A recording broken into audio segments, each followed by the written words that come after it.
आपके सीएफएस में 12 सब्जेक्ट्स हैं। अगर आप एसए और प्रेसी को निकाल दें तो पीछे 10 सब्जेक्ट्स जो आप बचते हैं आपके, उनको आप थॉरोली स्टडी कर लें, जो कि आपने करना है। आपने हर सब्जेक्ट को इक्वली पढ़ना है। अगर आप अपने सब्जेक्ट्स को 10 सब्जेक्ट्स को थॉरोली पढ़ते हैं तो आपका ऑलरेडी एसए तैयार हो जाता है। आप पाकिस्तान अफेयर्स को थॉरोली पढ़ते हैं तो आपको पाकिस्तान का डेमोक्रेसी, पाकिस्तान की गवर्नेंस, पाकिस्तान की इकोनॉमी, पाकिस्तान के एजुकेशन सिस्टम, पाकिस्तान के सोशल इश्यूज, इन सब पे तो आपको नॉलेज आ जाता है। क्या आप डेमोक्रेसी के बारे में पाकिस्तान की हिस्ट्री नहीं पढ़ते? जब आप हिस्ट्री 1947 से 2020 तक की पढ़ेंगे, पोस्ट पार्टीशन हिस्ट्री, उसमें आपको गवर्नेंस, इकोनॉमी, डेमोक्रेसी सारे ऐसे तैयार हो जाएंगे। आपका एजुकेशन के इश्यूज पे, आपके इकोनॉमिक इश्यूज के बाकायदा टॉपिक्स हैं पाकिस्तान अफेयर्स में। जब आप वो तैयार करते हैं तो आपको उनसे रेलेवेंट जो है वो नॉलेज मिलता है। करंट अफेयर्स पढ़ते हैं तो जितने इंटरनेशनल करंट इश्यूज हैं, इंटरनेशनल है, डोमेस्टिक है, रीजनल है, उनके ऊपर ऐसे तैयार हो जाता है। जैसे हमने डिस्कस किया न्यू वॉर फ्रंट्स ला इन इकोनॉमिक जोन्स, ठीक है, Pakistan foreign policy, global dynamics, ये सारे आपके करंट अफेयर्स के टॉपिक्स हैं।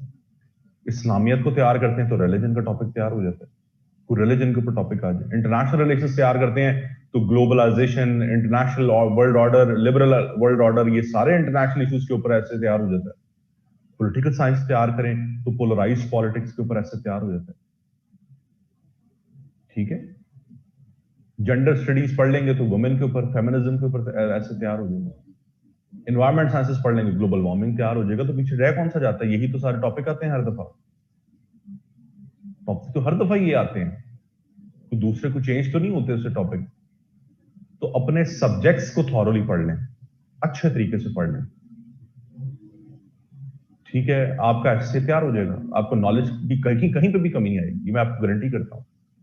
दूसरी दो चीजें मैं आपको बताऊंगा। एक, रोज अखबार पढ़ा करें। मैं इसकी चीज पे एम्फेसिस करता हूं। मैं जब भी करंट अफेयर स्टूडेंट्स को पढ़ाता हूं या ऐसे पढ़ाता हूं तो मैं उनको एक चीज कहता हूं कि अखबार जरूर पढ़ें। ऐसे is all about updated arguments. आपने अपडेटेड आर्ग्यूमेंट्स जो है वो उसमें इनकॉर्पोरेट करने। कोई किताब आपको वो नॉलेज नहीं दे रही, आज क्या खबर है, आज की क्या डेवलपमेंट है, वो अखबार ही बता रही है। वो कोई आपको किताब नहीं बता रही, वो कोई आपको रिसर्च आर्टिकल नहीं बता रहा। रोज अखबार पढ़ा करें। में एडिटोरियल्स आते हैं, ओपिनियंस आते हैं। वो जो एडिटोरियल और ओपिनियंस होते हैं वो एक इशू के ऊपर एक एनालिसिस होता है राइटर का, उनको पढ़ा करें। उसमें से आपको आर्ग्यूमेंट्स मिलते हैं एक टॉपिक के ऊपर। एक अखबार में रोज डाइवर्सिटी ऑफ नॉलेज आप इनटेक करते हैं।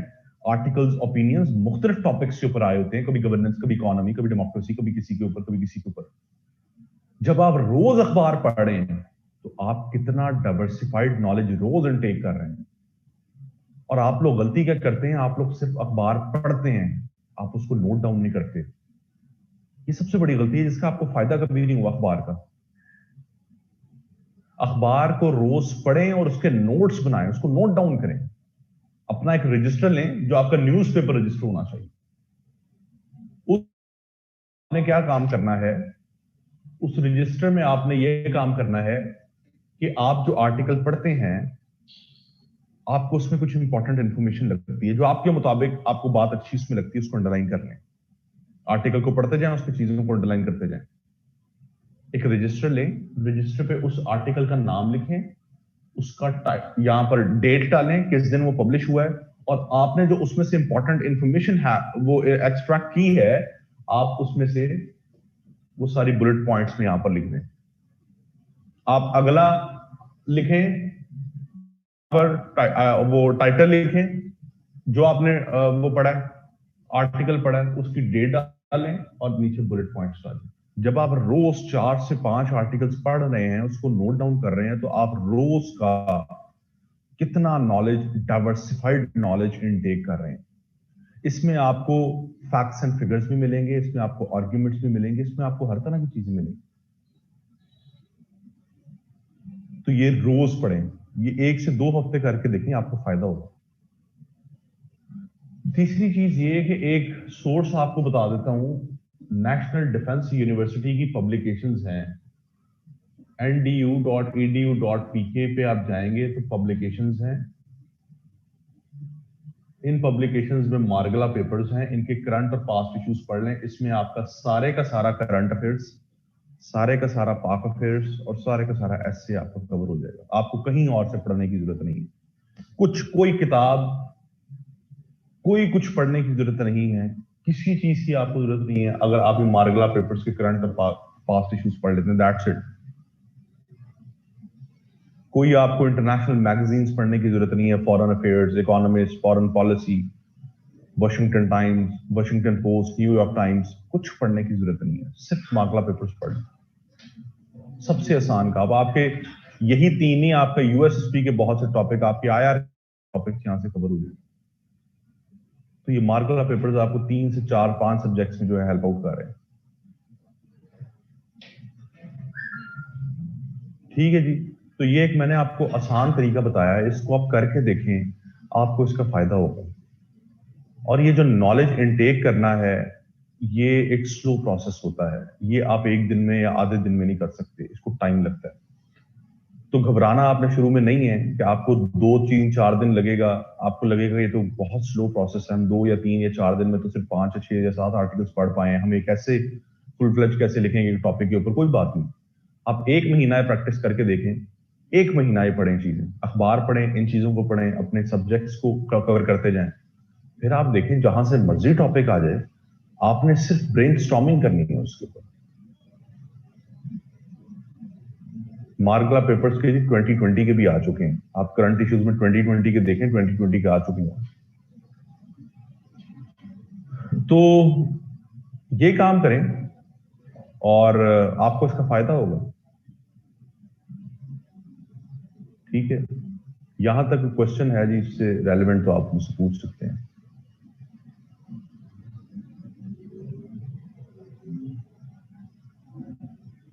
जी, किसी किस्म का कोई क्वेश्चन जी कंटेंट के हवाले से है तो पूछें।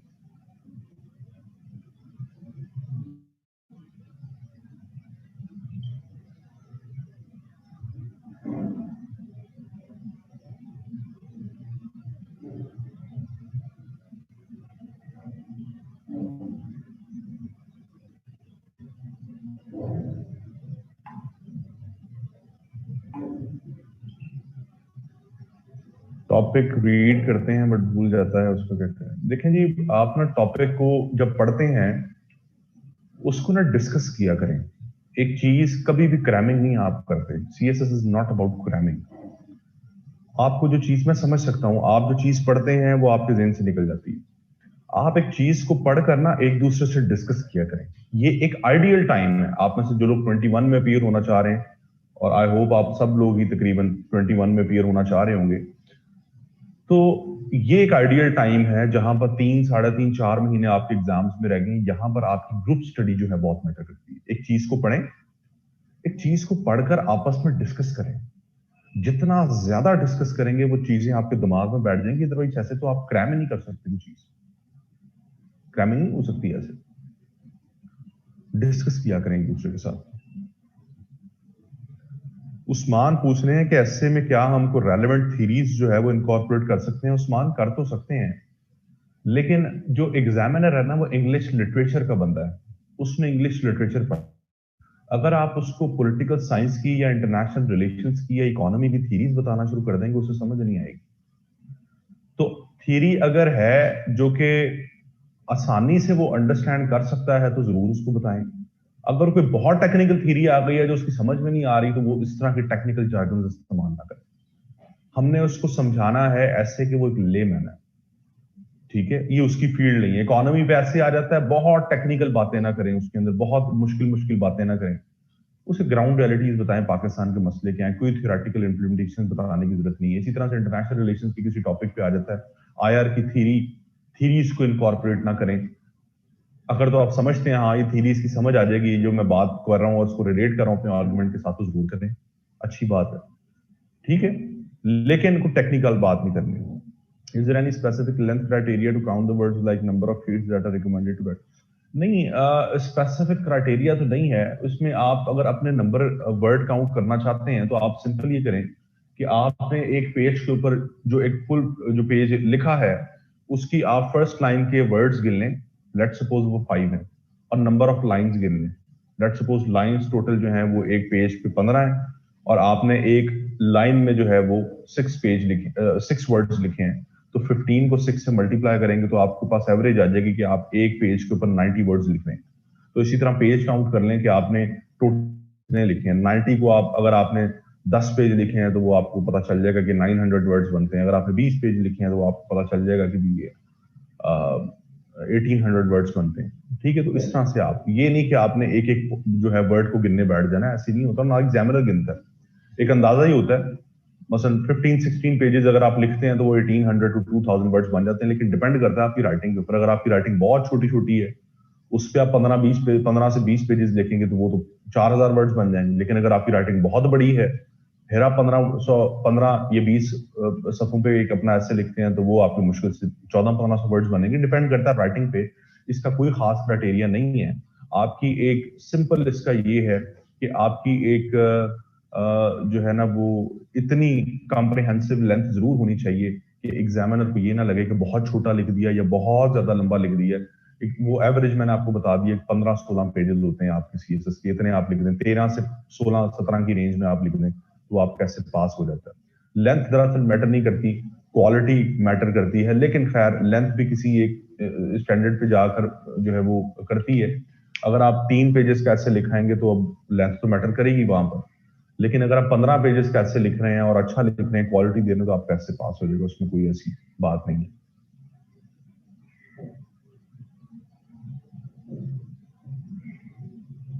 जी, और कोई क्वेश्चन जी किसी किसी?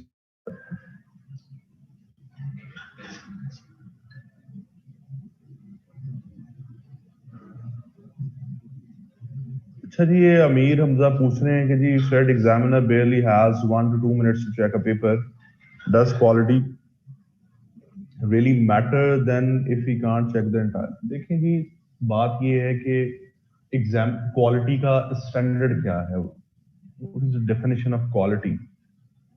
क्वालिटी में वो यही 3 चीजें देख रहा है ना एग्जामिनर, आपकी ग्रामर देख रहा है, आपकी कोहेरेंस देख रहा है, आपकी रेलेवेंस देख रहा है। आपकी आउटलाइन से उसको अंदाजा हो जाता है कि क्या आप रेलेवेंट लिख रहे हैं, क्या आपकी आर्गुमेंट्स में कोहेरेंस है, अब बात की जो तरतीब आपने दी है आउटलाइन के अंदर, क्या उसके अंदर कोहेरेंस है। और उसके बाद जब आप उसको लिखना शुरू करते हैं तो जब वो इंट्रोडक्शन पढ़ता है, उस इंट्रोडक्शन से अंदाजा हो जाता है। आप अभी शायद ऐसे लिखते नहीं हैं और एक दूसरे के चेक नहीं करते। हम दोस्त क्या किया करते थे जब हम पढ़ते थे, हम ऐसे लिखकर एक दूसरे के चेक किया करते थे, तो हमें ना आइडिया हो जाता था एग्जामिनर की साइकी का। एक टाइम पे आप चेक कर करके ना आपको एग्जामिनर की तरह सोचना शुरू कर देते हैं। उसके बाद जब मैंने ऐसे पढ़ाना शुरू किया तो अब मैं खुद भी ऐसे जब इवेल्युएट करता हूँ, चेक करता हूँ, तो मुझे अंदाजा हो जाता है। और लिटरली 1 से 2 मिनट ही लगते हैं एक ऐसे को देखने में कि इसके अंदर क्या लिखा हुआ है। 1 से 2 मिनट भी बहुत ज्यादा है, आप 30-35 सेकंड के अंदर आपको पता चल जाता है। आप उसकी आउटलाइन से आपको अंदाजा हो जाता है कि ये ऐसे किस स्टैंडर्ड का लिखा, और आउटलाइन को 5 से 10 सेकंड लगते हैं, इससे ज्यादा नहीं लगते। ठीक है, तो क्वालिटी में ना वो चीजें जो देख रहा है, मैंने आपको स्ट्रक्चर में बताया था कि वो देख रहा है आपकी कोहेरेंस देख रहा है, रेलेवेंस देख रहा है, और उसके साथ साथ वो ये चीजें देख रहा है आपकी क्या कहते हैं, ग्रामर। इसमें अगर आप लैक कर रहे हैं तो इट मींस आप क्वालिटी को नहीं दे रहे। तो ये चीजें जो है वो देख रहे हैं। जी, यहां तक आपका कोई इशू है, कोई और मजीद क्वेश्चंस हैं तो आप पूछ लें, तसल्ली से पूछ लें, मैं उनको आंसर करता हूं और फिर हम आगे आज अपना पहला ऐसे पढ़ते हैं। स्ट्रक्चर समझना उस ऐसे के अंदर बहुत जरूरी है, और उसके अंदर किसी किस्म की एम्बिगुइटी ना होना ये भी बहुत जरूरी है। स्टिल आपके कोई क्वेश्चंस हैं किसी भी किस्म के तो वो आप पूछ सकते हैं।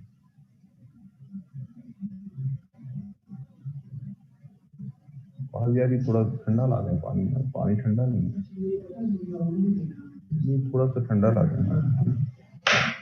If factually accuracy can be compromised, do we really need to gather that much data when we can improvise during essay? देखें जी, फैक्चुअल एक्यूरेसी मैटर नहीं करती, इसमें मैनिपुलेशन चल जाती है। मैं कभी भी ये इसको सजेस्ट तो नहीं करता कि 2 नंबरी करनी चाहिए ऐसे में, लेकिन खैर चल भी जाती है। अब अगर आपको फैक्ट्स एंड फिगर्स नहीं आ रहे किसी चीज के ऊपर, इसका फॉर्मूला है कि आप खुद फैक्ट्स एंड फिगर्स बना लें। फिर वही लॉजिक है कि एग्जामिनर जो है वो लिटरेचर है उसकी फील्ड, उसको नहीं पता आज यूनाइटेड नेशंस डेवलपमेंट यूएनडीपी ने कौन सी रिपोर्ट पब्लिश कर दी है, आईएमएफ ने कोई रिपोर्ट पब्लिश की है, वर्ल्ड बैंक ने कोई रिपोर्ट पब्लिश की है, कोई इशरत हुसैन जो है वो गवर्निंग द अनगवर्नेबल में क्या कह रहा है, या कोई आप हेनरी किसिंजर अपनी वर्ल्ड ऑर्डर की किताब में क्या कह रहा है, उसने ये शायद किताबें नहीं पढ़ी हुई, और ऑब्वियसली नहीं पढ़ी होंगी, उसका वो लिटरेचर का आदमी, उसका पॉलिटिक्स के इकोनॉमिक्स से ऐसे लेना देना नहीं है। तो यहां पर आप कोई यूएनडीपी का, आईएमएफ का, वर्ल्ड बैंक का, वर्ल्ड इकोनॉमिक फोरम का, पाकिस्तान इकोनॉमिक सर्वे का, पाकिस्तान ब्यूरो ऑफ स्टैटिस्टिक्स का, उसके बाद ease of doing business index, human development index, इस तरह की जो आप चीजें डालते हैं इसका आप मैनिपुलेट कर सकते हैं। आपको नहीं, आप भूल गए अगर कोई फैक्ट आपको नहीं आता, आप अपनी तरफ से बना के लिख लें, उसको नहीं पता, और वो इतनी गहराई पे जाके देखेगा भी नहीं कि जी इसने पॉइंट्स लिखे हैं तो चलो मैं गूगल करके देख लूं बाकी ये फैक्ट्स एंड फिगर्स ठीक है, नहीं, उसके पास टाइम नहीं है इतना। उसने सिर्फ ये देखना है कि हाँ इसने अपनी बात को आर्गुमेंट को जस्टिफाई किया विद एनी फैक्ट। तो ये यहाँ पर इतनी मैनिपुलेशन चल जाती है, तो इसकी खैर होती है, इसमें कोई ऐसा मसला नहीं है। ठीक है, आपको बकायदा क्रैमिंग नहीं करनी, आपको बकायदा रट्टे नहीं लगाने फैक्ट्स एंड फिगर्स को कि जी ये इसका फैक्ट ये है, इसका फैक्ट ये चीजें मैनिपुलेटेड होती हैं, कोई मसला नहीं है, इसमें गुंजाइश होती है। ठीक है, इंट्रो का general part share problem there kindly share.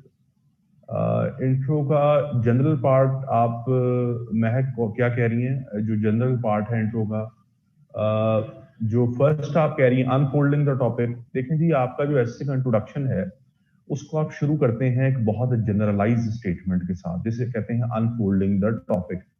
अपने टॉपिक को अनफोल्ड करना, अपने टॉपिक को खोलना, ओपन करना with any general statement.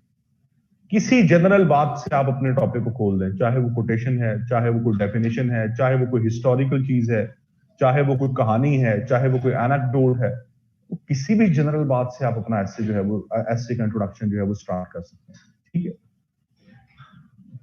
Is it true incorrect grammar leads to fail in English essay? इसमें कौन सी शक की बात हो सकती है मुस्तफा कि आप इंग्लिश एस्से का पेपर लिख रहे हैं और उसके अंदर अंग्रेजी ही ठीक नहीं लिख रहे? तो अब आप मुझे खुद बताएं कि एक कॉमन सेंस क्या कहती है कि आप पास हो सकते हैं? अंग्रेजी जबान का पेपर है और अंग्रेजी ही ठीक नहीं लिख रहे उसमें, तो फेल तो होना चाहिए आपको। ठीक है, इनकरेक्ट ग्रामर जो है वो आपको फेलियर की तरफ लेके जाती है। ग्रामर में कोई गुंजाइश नहीं है, किसी किस्म की गुंजाइश नहीं है।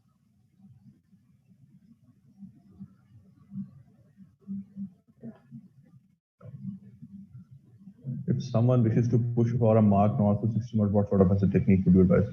देखिए 60 या 70 नंबर लेना चाहते हैं तो फिर आप आर्गुमेंटेटिव एसेस को अटेम्प्ट करें।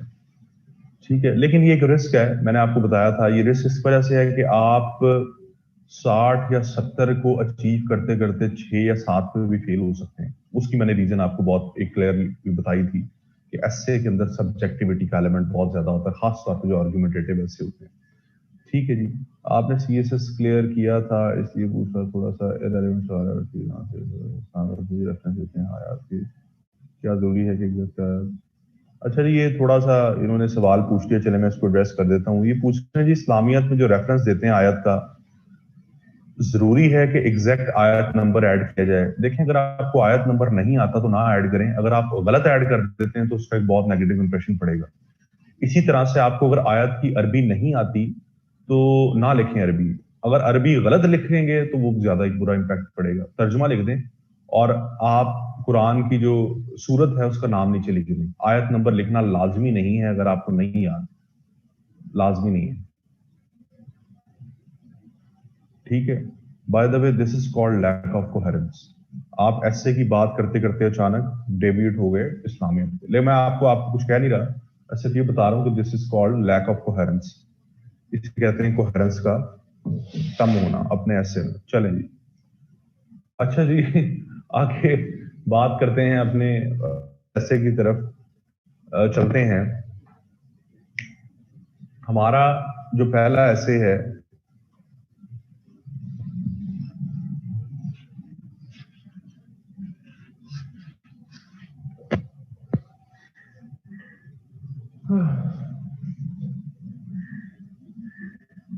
ये मैं एक स्टेटमेंट लिख रहा हूं, is Pakistan gradually moving towards globalization, ये हमारा आज का ऐसे है जी। क्या पाकिस्तान आहिस्ता आहिस्ता ग्रेजुअली ग्लोबलाइजेशन की तरफ बढ़ रहा है? पहले तो आप मुझे बताएं कि आप क्या समझते हैं, इस सवाल का जवाब हाँ है या ना है, कि क्या पाकिस्तान ग्लोबलाइजेशन की तरफ बढ़ा है या नहीं बढ़ा?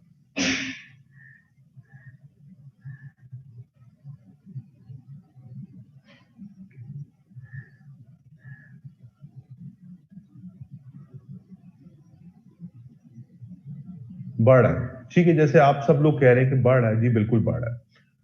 मैंने आपको बताया था कि जब आप एक टॉपिक चूज कर लेते हैं, उसके बाद जो आपका स्टेप वन होता है वो होता है decoding of the topic. Decoding of the topic. जब कोडिंग करते हैं इसमें दो तरह के आइडियाज आते हैं, मेन आइडियाज एंड अलाइड और लिंकिंग आइडियाज। अब आप मुझे बताएं कि इसमें मेन आइडिया आपको कौन सा नजर आ रहा है? मैंने आपको बताया था मेन आइडिया हमेशा वो होता है जो हमें नजर आ रहा होता है, स्टेटमेंट में सामने नजर आ रहा होता है। तो मेन आइडिया इसमें क्या है?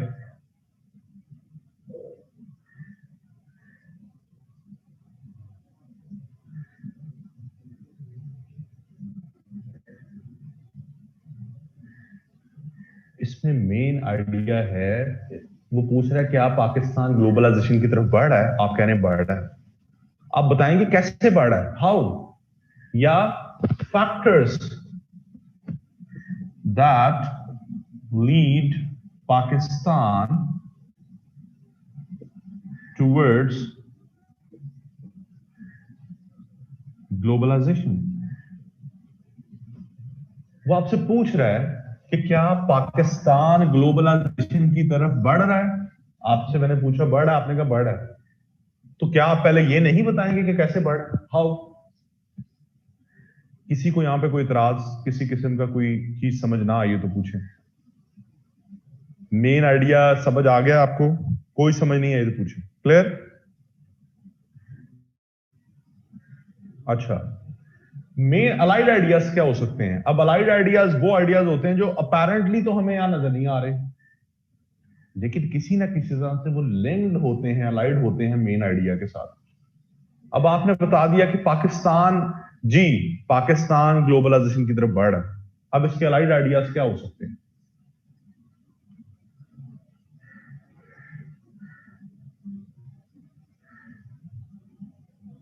जायदा वो तो हमने बोल दिया ना मेन आइडिया में कि कैसे पाकिस्तान बढ़ा है ग्लोबलाइजेशन की तरफ, हाउ।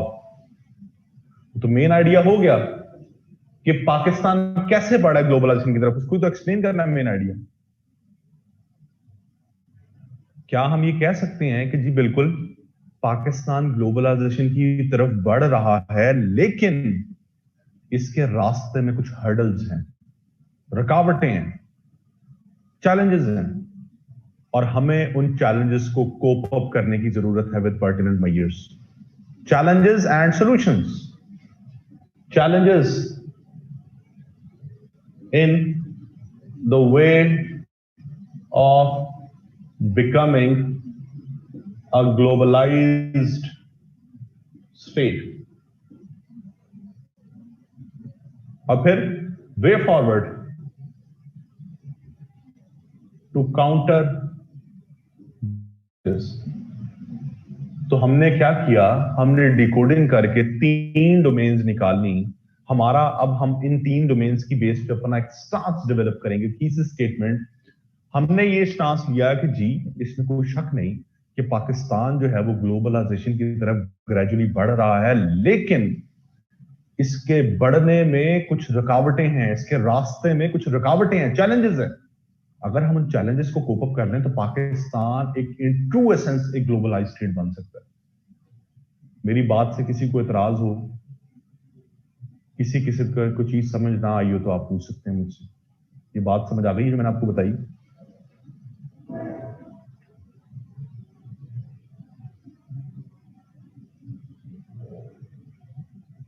समझ आ गई जी? चलें, अब आप लोग क्या करें, आप सब लोग अपनी अपनी थीसिस स्टेटमेंट बनाएं इसी के ऊपर। स्टांस तो मैंने आपको बता दिया, उसको सिर्फ इंग्लिश में कन्वर्ट करना है बस। ये 3 चीजें हैं, इसकी बेस पे आप लोग जरा अपनी थीसिस स्टेटमेंट बनाएं और यहाँ टाइप करके मुझे भेजें, मैं पढ़ता हूँ और आपको बताता हूँ कि इसमें क्या क्या गलती है। ठीक है,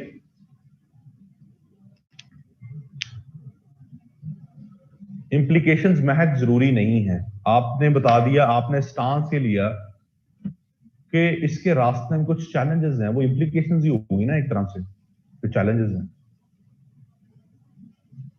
ठीक है, सॉरी इम्प्लीकेशन नहीं हुई, चैलेंजेस हुए, तो इम्प्लीकेशंस की जरूरत नहीं है आपको। आपके पास 3 डोमेन्स हैं, कंप्रिहेंसिवली आप इनको डिस्कस कर सकते हैं। जरा बनाए थीसिस स्टेटमेंट और बताएं मुझे।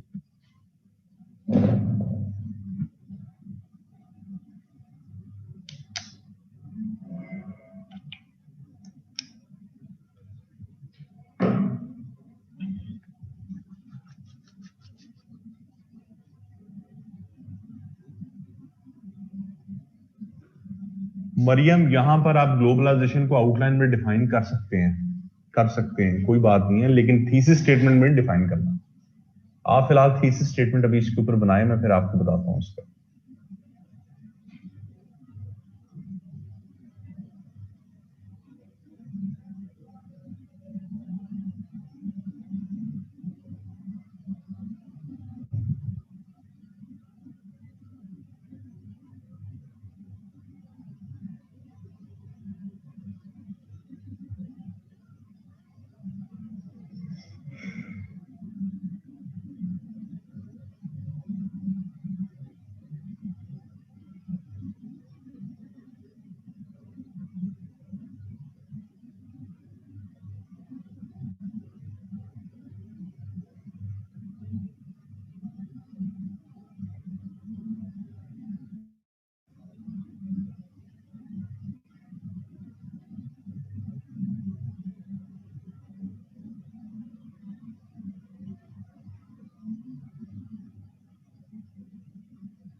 अच्छा जी, महक ने लिखी है जी, Pakistan is moving towards globalisation because of many factors but there are challenges in the वे,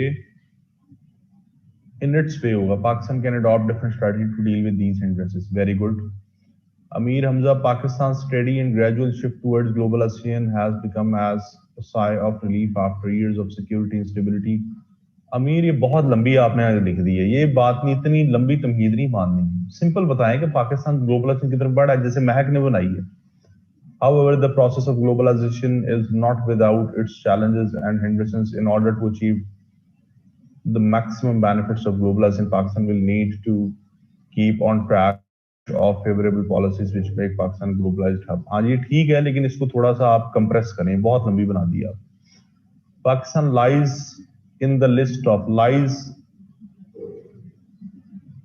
कहाँ पे है? Pakistan lies in the list of developing nations which is moving towards globalization slowly and steadily. Pakistan having some hurdles in his way towards globalization। इसमें आपने solutions का जिक्र नहीं किया उस्मान, ये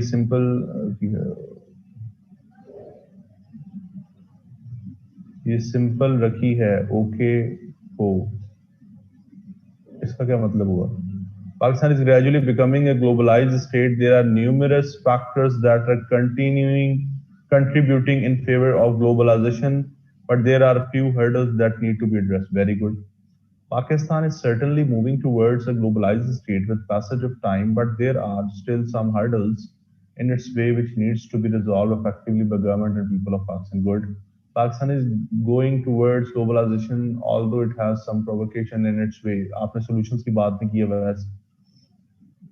Pakistan is moving towards globalization due to a number of factors, although it has a number of challenges towards becoming a globalized state. Pakistan can carve out a way forward through a number of ways. Good. Pakistan today is on the verge of becoming a globalized state, but it is facing a number of hurdles. In order to become a true globalized state, it will have to take a few necessary steps. Good. Pakistan is moving towards globalization gradually. There are challenges which it has to face during this transition. Certain steps are needed to counter these challenges and complete the transition. Globalization is the regular interaction between similar and diverse entities in the world, but some challenges making hurdles. ये गलत है हमजा आपकी. पाकिस्तान का तो जिक्र ही नहीं है इसमें. Globalization is the regular interaction between. ये गलत है हमजा, नीचे आ जाए.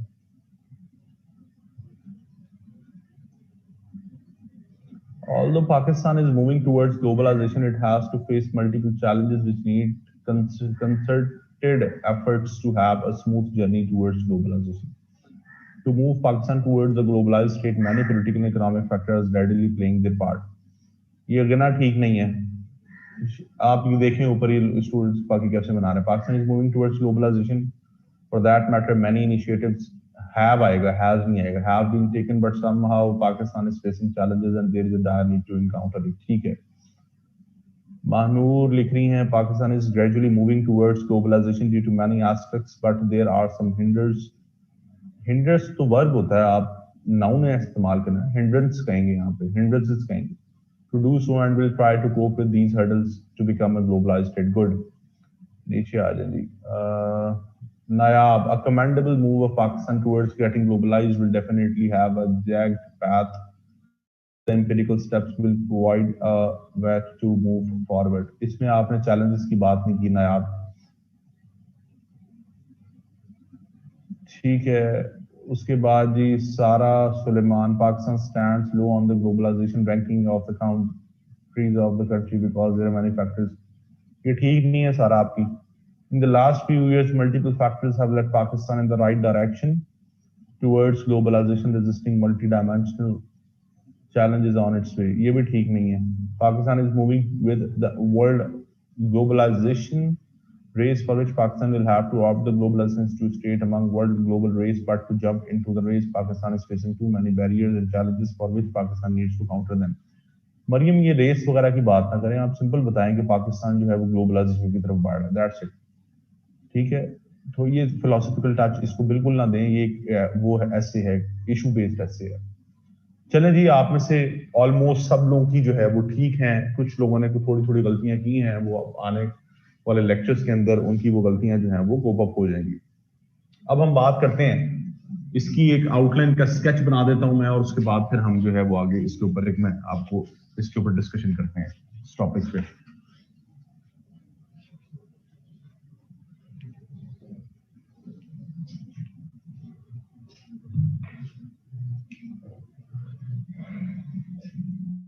आउटलाइन का स्ट्रक्चर ये होता है जी, सबसे पहले तो इंट्रोडक्शन आएगा. इंट्रोडक्शन के बाद मेन हेडिंग आएगी, factors leading Pakistan towards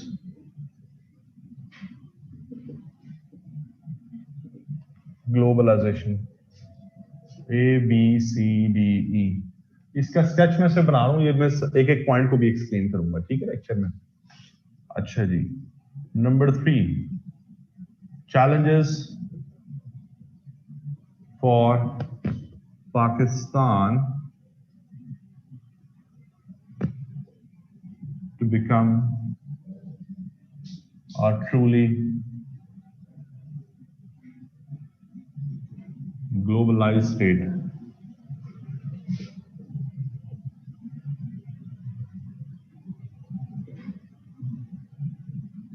Way forward to cope the existing challenges in order to prosper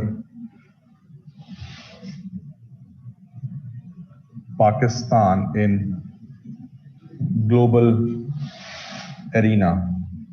ABCDE.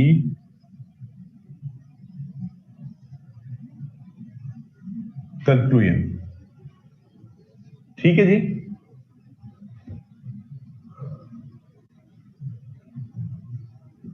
ये एक स्ट्रक्चर होता है आपके आउटलाइन का।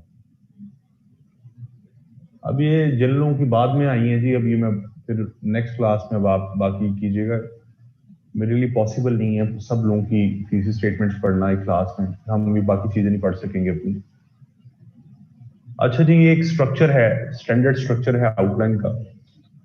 तो इस तरह से आपकी आउटलाइन बनेगी। इसके ऊपर कोई किसी किस्म का इशू है तो पूछें, अदरवाइज फिर मैं आगे स्टार्ट करता हूँ अपनी बात इसके ऊपर।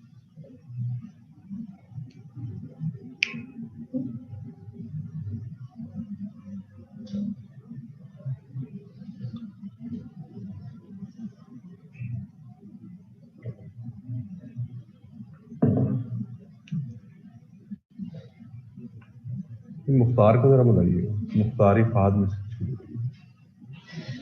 अच्छा जी, सबसे पहले बात स्टार्ट करते हैं अपने ऐसे पे। ऐसे का टॉपिक है हमारा कि क्या पाकिस्तान ग्लोबलाइजेशन की तरफ बढ़ रहा है, is Pakistan gradually moving towards globalization. हमें इस टॉपिक से पहले ये समझ रहा है कि what is the concept of globalization. हमें पहले ये समझने की जरूरत है कि ग्लोबलाइजेशन इटसेल्फ क्या है। ठीक है, समझने के बाद फिर हम आगे बात करते हैं कि पाकिस्तान ग्लोबलाइजेशन की तरफ कैसे बढ़ रहा है। ठीक है, अच्छा जी, ग्लोबलाइजेशन का जो कॉन्सेप्ट है, आप अगर कोई डिफाइन करना चाहे आप में से तो वो आप डिफाइन कर सकते हैं। उसके बाद फिर मैं एक अपनी डेफिनेशन से स्टार्ट करूंगा और फिर उसको मैं एक्सप्लेन करता जाऊंगा। आप में से कोई शख्स जी जो डिफाइन करना चाहे, what is globalisation.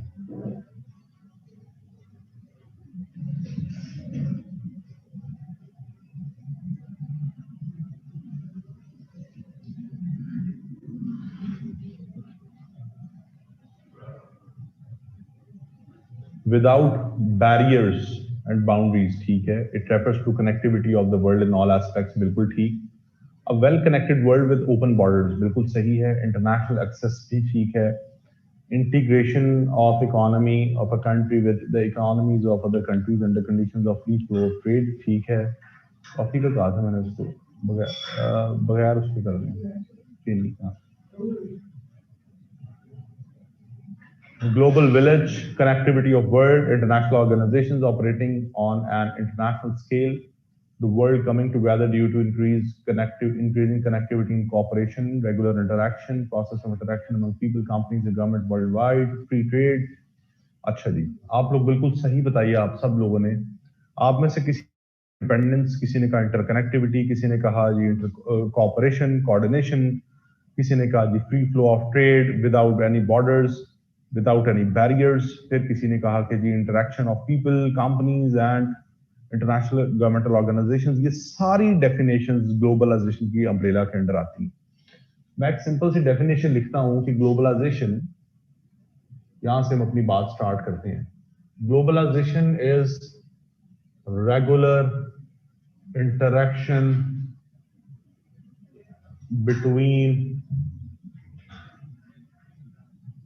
Globalization is a regular interaction between similar and diverse entities in the world। ये डेफिनेशन है ग्लोबलाइजेशन की।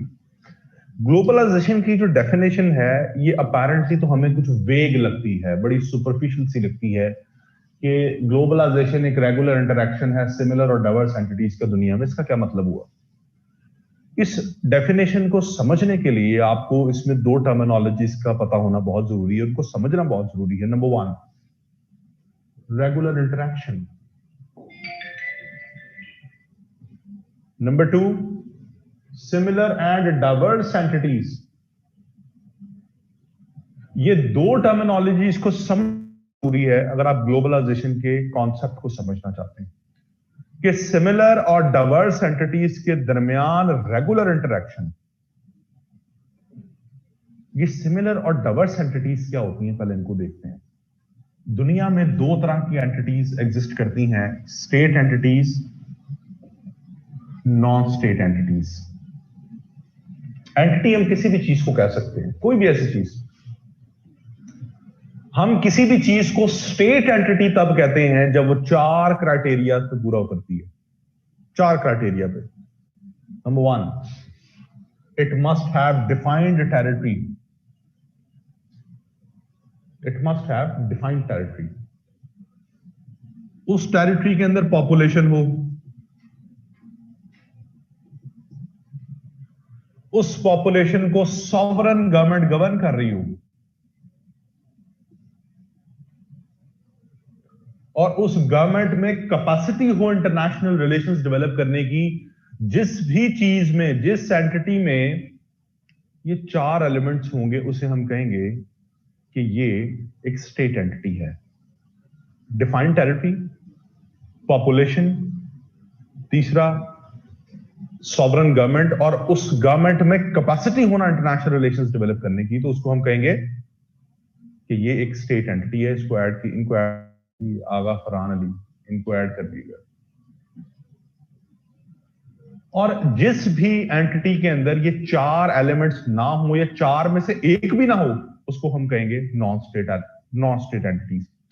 स्टेट एंटिटीज में पाकिस्तान आ जाता है, इंडिया, चाइना, यूएस, ये सारे स्टेट एंटिटीज हैं। नॉन स्टेट एंटिटीज क्या होती हैं? जिसमें इन चार में से एक या चारों या दो या तीन फैक्टर्स लैक कर रहे हैं, उसे हम कहेंगे नॉन स्टेट एंटिटी है। जिस तरह से इंटर गवर्नमेंटल ऑर्गेनाइजेशंस, जिसमें United Nations, IMF, World Bank, World Trade Organisation आ जाता है। क्या यूनाइटेड नेशन की कोई टेरिटरी है? नहीं है। क्या उसकी कोई पॉपुलेशन है? नहीं है। तो इसलिए स्टेट एंटिटी नहीं है। इसी तरह से NGOs, नॉन गवर्नमेंटल और नॉन प्रॉफिट ऑर्गेनाइजेशन, जिस तरह के USAID का आपने नाम सुना होगा, नॉन गवर्नमेंटल ऑर्गेनाइजेशंस, इनकी अपनी एक डाइवर्स नेचर है, जो कि IGO से बिल्कुल डिफरेंट है। इसी तरह से MNCs, मल्टीनेशनल कंपनीज, KFC है, मैकडॉनल्ड्स है, लेवाइस है, ये क्या है? मल्टीनेशनल कंपनीज हैं। Belligerent groups, terrorist groups, al Qaeda, TTP, ISIS,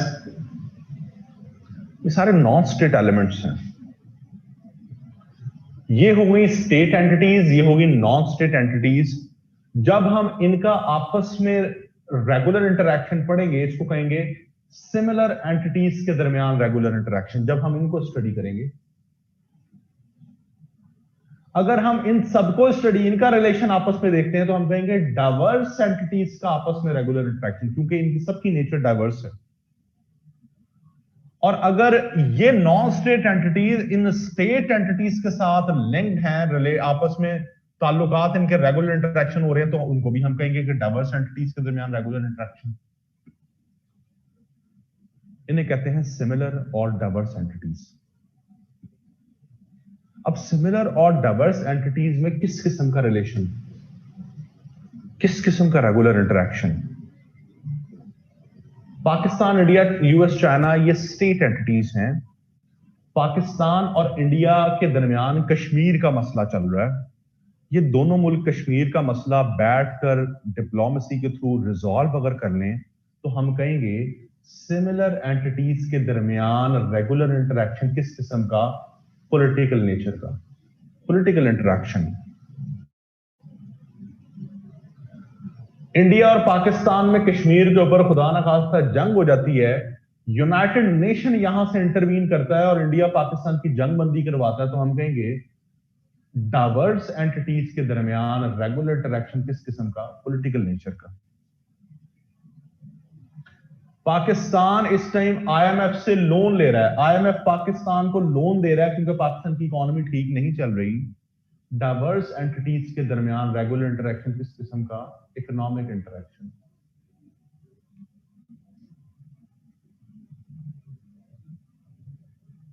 corona virus आया, उसमें चाइना ने पाकिस्तान की मदद की with equipments, medical equipments, with medical facilities. China ने पाकिस्तान की मदद की। सिमिलर एंटिटीज के दरमियान रेगुलर इंटरैक्शन किस किस्म का? सोशल नेचर का, सोशल इंटरैक्शंस। पाकिस्तान पिछले 20 साल से वॉर ऑन टेरर लड़ रहा है, बेलिजेरेंट ग्रुप्स के खिलाफ, अलकायदा, TTP के खिलाफ।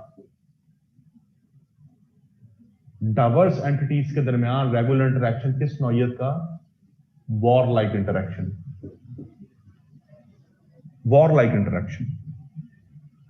एक टाइम पर जब ये सिमिलर एंटिटीज और ये सारी डाइवर्स एंटिटीज और ये सब डाइवर्स एंटिटीज एक दूसरे के साथ रेगुलरली इंटरेक्ट कर रही हैं, सोशली, कल्चरली, वॉर लाइक, एक टाइम पे जब इन सब के दरमियान इस तरह के इंटरेक्शंस हो रहे हैं, that will be called globalization. यहां तक कोई मसला जी, किसी किस्म का कुछ चीज समझ ना आई हो तो पूछो।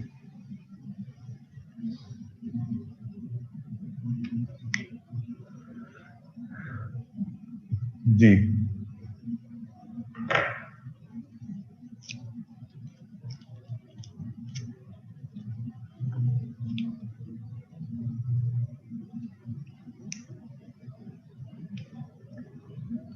देखिए जी, एंटिटी का मैंने आपको वर्ड इसलिए इस्तेमाल किया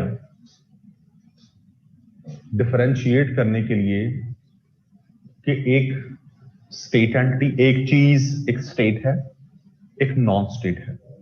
अगर हम एंटिटी के साथ अगर स्टेट लगा रहे हैं तो फिर वो स्टेट को भी तो रिप्रेजेंट कर रही है ना। जो आपका कंसर्न है कि हमने स्टेट्स को क्यों नहीं लिखा, ये नेशन क्यों नहीं लिखा, स्टेट नेशन को रिप्रेजेंट कर रहा है। एंटिटीज का मतलब स्टेट एंटिटीज और नॉन स्टेट एंटिटीज, इनको डिफरेंशिएट करने के लिए इनके साथ ये एक नाउन लगाया जाता है।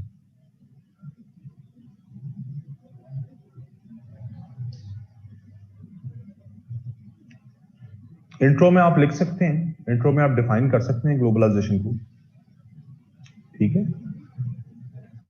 आप एंटिटीज की जगह एक्टर्स कर लें, कोई ऐसी बात नहीं, आप एक्टर्स भी लिख सकते हैं। ये तो मैं आपको समझाने के लिए कहा है, इतनी गहराई में तो जाने की वैसे जरूरत नहीं है जितनी आप गहराई में चले गए। आप एक्टर्स कर लें, एंटिटीज कर लें, कुछ भी कर लें आप।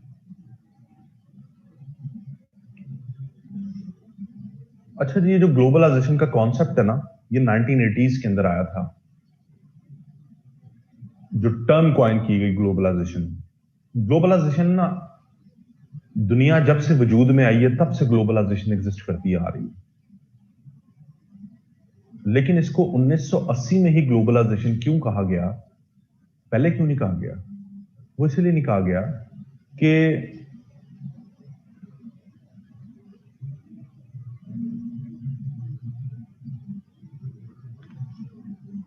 ये जी इंट्रोडक्शन में थीसिस स्टेटमेंट आती है। मैंने आपको पहले भी बताया था कि थीसिस स्टेटमेंट इंट्रोडक्शन के अंदर आती है, ठीक है। अब मैं बात क्या कर रहा था, मैं इसलिए आपसे रिक्वेस्ट करता हूं कि जी मुझे पहले बात कंप्लीट करने दिया करें, मैं खुद आप लोगों से पूछता हूं अगर आपका कोई क्वेश्चन है। अब दरमियान में वो फिर ये इस तरह आया था। हाँ, मैं हम ये बात कर रहे थे कि ग्लोबलाइजेशन का जो कॉन्सेप्ट है वो 1980s के अंदर आया और जिसे कहा गया ग्लोबलाइजेशन, हालांकि ग्लोबलाइजेशन एग्जिस्ट कर रही है जब से दुनिया वजूद में आई। इसको ग्लोबलाइजेशन इस वजह से कहा जाने लगा 1980s में क्योंकि 1980s से पहले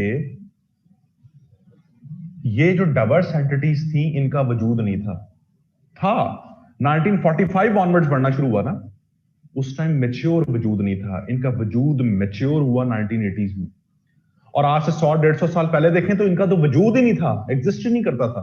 क्या UN, IMF, world bank, USAID, MNCs, belligerent groups exist करते थे आज से 100-150 साल पहले? नहीं। दुनिया में डाइवर्स एंटिटीज नहीं थी, दुनिया में सिर्फ एक तरह की एंटिटीज थी, and that were similar entities, states, nation states. उनके दरमियान रेगुलर इंटरेक्शंस थे, socio political, cultural, economic nature के थी। वो भी ग्लोबलाइजेशन, लेकिन उसका स्कोप नैरो था। उस ग्लोबलाइजेशन को कहा जाने लगा इंटरनेशनलिज्म। इंटरनेशनलिज्म का वर्ड निकला है इंटरनेशंस से, नेशंस के दरमियान, कौमों के दरमियान। तो ग्लोबलाइजेशन पहले दिन से एग्जिस्ट करती है, लेकिन उस टाइम पे जो ग्लोबलाइजेशन एग्जिस्ट करती थी उसका स्कोप नैरो था। आज जो ग्लोबलाइजेशन एग्जिस्ट करती है इसका स्कोप बहुत जो है वो वाइड है। ये फर्क है।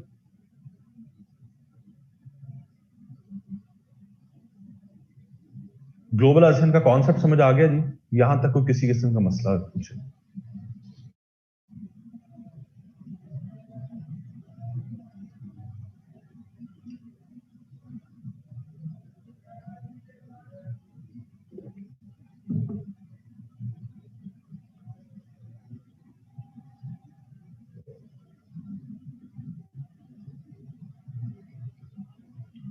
क्लियर है जी यहां पर सबको?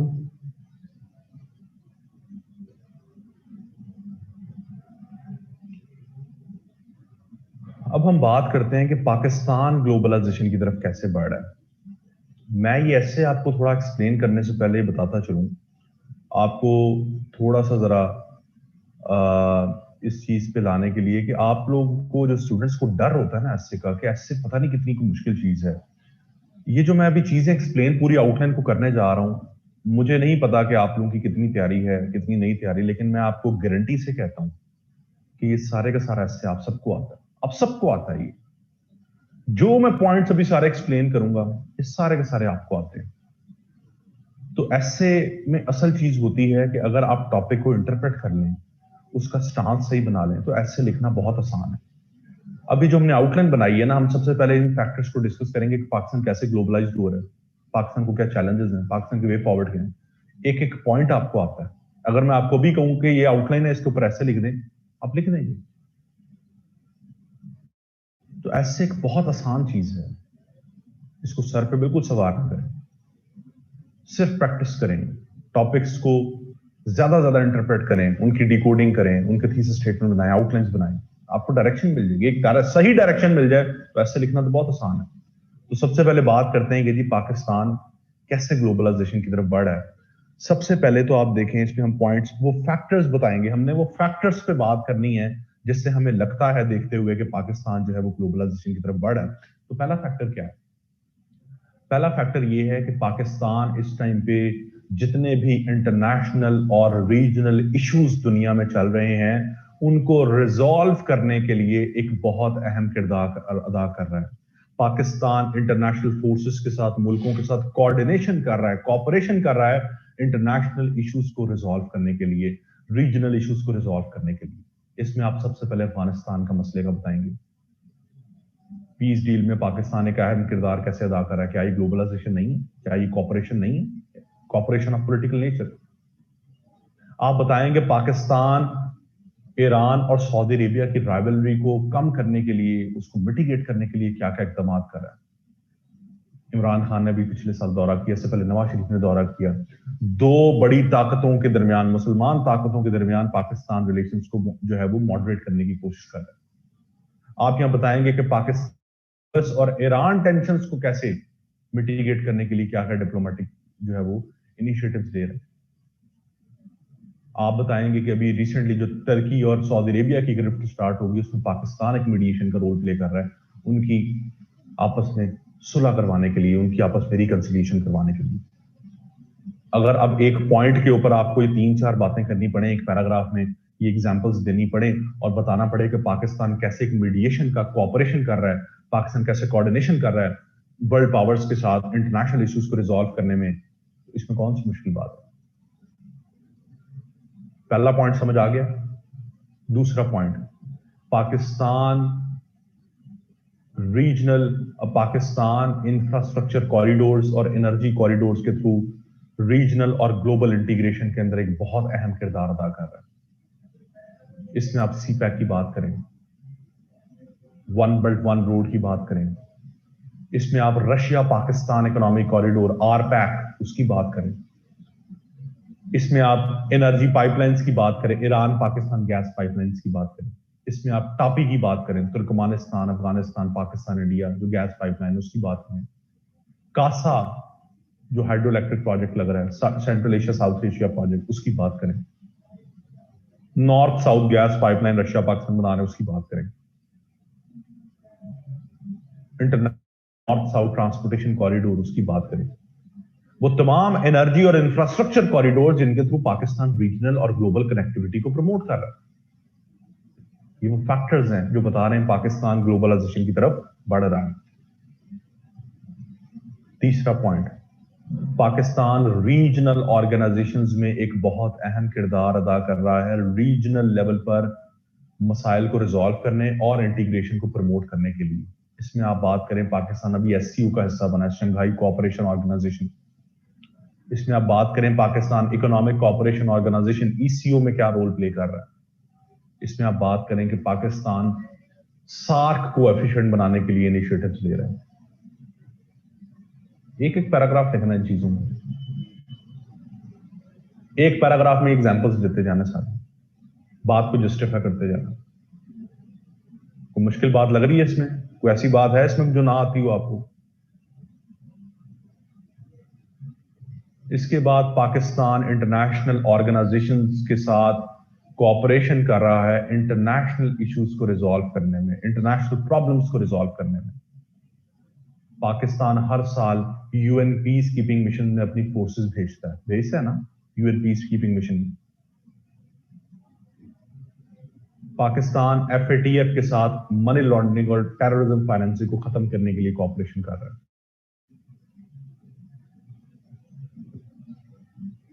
पाकिस्तान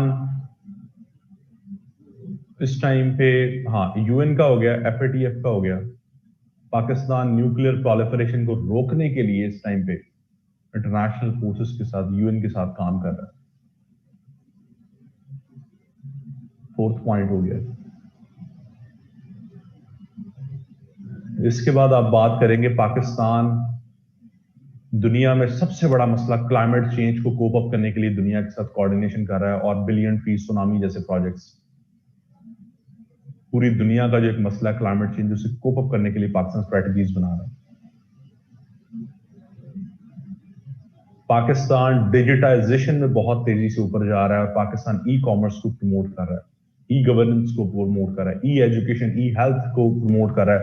इलेक्ट्रॉनिक डिजिटाइजेशन के थ्रू, इलेक्ट्रॉनिक मींस के थ्रू, डिजिटाइजेशन के थ्रू लोगों का इंटरेक्शंस को फैसिलिटेट कर रहा है। क्या ये ग्लोबलाइजेशन नहीं है? पाकिस्तान कल्चरल ग्लोबलाइजेशन को सपोर्ट करता है, रिलीजियस ग्लोबलाइजेशन को सपोर्ट करता है, जहां पाकिस्तान करतारपुर बॉर्डर के थ्रू सिखों को जो है वो वेलकम कर रहा है, सिख पिलग्रिम्स को। पाकिस्तान हिंदू टेंपल्स को मजीद दोबारा रिकंस्ट्रक्ट कर रहा है, हिंदू एथनिसिटीज को प्रोटेक्ट करने के लिए, उनके टूरिज्म के लिए। पाकिस्तान ने अभी फरवरी में कोरोना से पहले कबड्डी का वर्ल्ड कप करवाया पाकिस्तान में। पाकिस्तान में पीएसएल हो रहा है, जहां से दुनिया से लोग आ रहे हैं, क्रिकेट खेलने आते हैं। पाकिस्तान में कल्चरल डाइवर्सिटी है जो टूरिज्म को पाकिस्तान के अंदर प्रमोट कर रही है।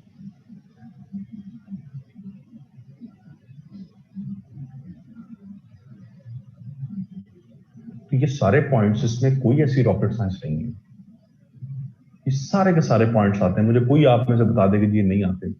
अगर किसी को नहीं आते तो फिर इसका मतलब है कि आप बहुत बेसिक लेवल पे हैं सीएसएस के। आपको सीएसएस में बिल्कुल अपीयर नहीं होना चाहिए अगर आपको ये नहीं आते। करतारपुर का आपको नहीं पता शहरियार क्या है ये?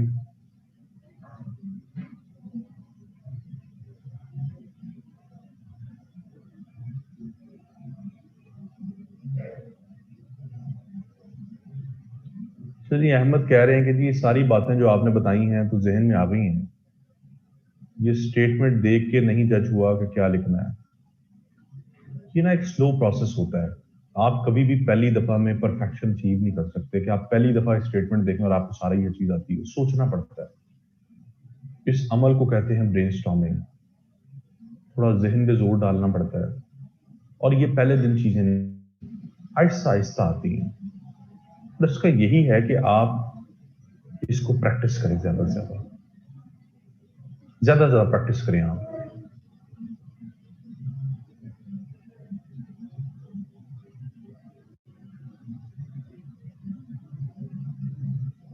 शहरियार मैं ये बात कर रहा हूं कि ग्लोबलाइजेशन को आप करतारपुर बॉर्डर के थ्रू, ग्लोबलाइजेशन का मतलब क्या? Exchange of people. जब आपके सिख पिलग्रिम्स पाकिस्तान आ रहे हैं तो एक्सचेंज ऑफ पीपल है ना, ये भी तो ग्लोबलाइजेशन की डेफिनेशन है। आपके कल्चरल इंटरेक्शन भी तो है, जो वहां के सिख पाकिस्तान के लोगों से आकर इंटरेक्ट कर रहे हैं, तो क्या ये ग्लोबलाइजेशन नहीं है? ठीक है, तो ये सारे पॉइंट्स वो हैं जहां पर आप बात कर रहे हैं कि पाकिस्तान कैसे ग्लोबलाइजेशन की तरफ बढ़ रहा है, पाकिस्तान कैसे इंटीग्रेशन की तरफ बढ़ रहा है। हाँ जी बिल्कुल, इसमें स्टूडेंट एक्सचेंज प्रोग्राम्स आ जाएंगे, स्कॉलरशिप्स आ जाएंगी, जिसमें यहाँ से स्टूडेंट्स जाते हैं बाहर के मुल्कों में, बाहर के मुल्क से जो है वो स्टूडेंट्स पढ़ने आते हैं यहाँ पर, तो ये चीजें इसके अंदर आ जाएंगी। ठीक है जी, अब यहां पर हम बात करते हैं कि मसाइल क्या हैं, चैलेंजेस क्या हैं। अब ये भी आपको, इसमें भी कोई ऐसी रॉकेट साइंस नहीं है कि हमें पता ना हो कि मसाइल क्या है। मसाइल ये हैं, जरा यार कैमरा नीचे कर दें थोड़ा, कैमरा ना नीचे, वो एप्लीकेशन ही एप्लीकेशन खोलिएगा दूसरी वाली। हाँ जी, इसमें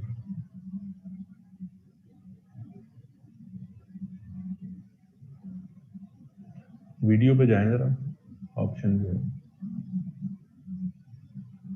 चलिए ठीक है रहने दें आप, ठीक है आ रही, इसको मिनिमाइज कर दें। अच्छा जी, यहाँ पे आप चैलेंजेस किस किस्म के, सबसे बड़ा चैलेंज पाकिस्तान को जो ग्लोबलाइजेशन के रास्ते में है, पाकिस्तान ग्लोबलाइज सही तरीके से नहीं हो पा रहा, वो है टेररिज्म।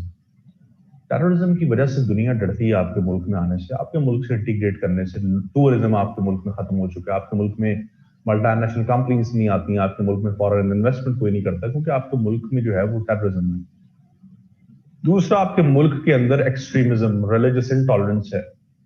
आज आप पाकिस्तान को ग्लोबलाइज कर दें, आपके मुल्क में यूरोप से लोग आए, वो आकर अपना कल्चर इधर लेके आए टूरिज्म के लिए, ड्रिंकिंग करें, अपने वही ड्रेसेस पहने जो जो वो पहनते हैं, तो यहाँ पे आप उनको सरवाइव करने देंगे? आपके तो जो रिलीजियस फैक्शंस है वो तो मार देंगे उनको, वैसे सरवाइव नहीं कर सकते वो। तो आप में के में कल्चरल असिमिलेशन का एलिमेंट नहीं है, हम को असिमिलेट नहीं कर सकते। हमने दूसरे कल्चर को क्या असिमिलेट करना है? हम तो एक दूसरे को काफिर काफिर कह रहे हैं। तो ये बहुत बड़ी हर्डल है, रिलीजियस इंटॉलरेंस बहुत बड़ी हर्डल है। कभी भी ऐसी सोसाइटीज तरक्की नहीं करती जहां पर फंडामेंटलिस्ट आइडियोलॉजीज परस्यू की जाती हैं। तीसरा, पाकिस्तान के अंदर मसला है, आपके मुल्क के अंदर फ्रेजाइल इकोनॉमी, वीक इकोनॉमी। जब तक आपकी इकोनॉमी ठीक नहीं है, आपके मुल्क में इन्वेस्टमेंट कैसे आएगी? आपकी इकोनॉमी ठीक नहीं है, आप एक्सपोर्ट्स नहीं कर रहे, आप एक चीज बेच नहीं रहे, खरीद नहीं रहे, तो असल तो ग्लोबलाइजेशन का कॉन्सेप्ट ही शुरू हुआ था इकोनॉमिक डायमेंशन से, कि फ्री ट्रेड होनी चाहिए विदाउट एनी टैरिफ्स। लेकिन जब आपके पास चीज ही नहीं है बेचने की, तो फ्री ट्रेड कहां से आप करेंगे? वीक इकोनॉमी,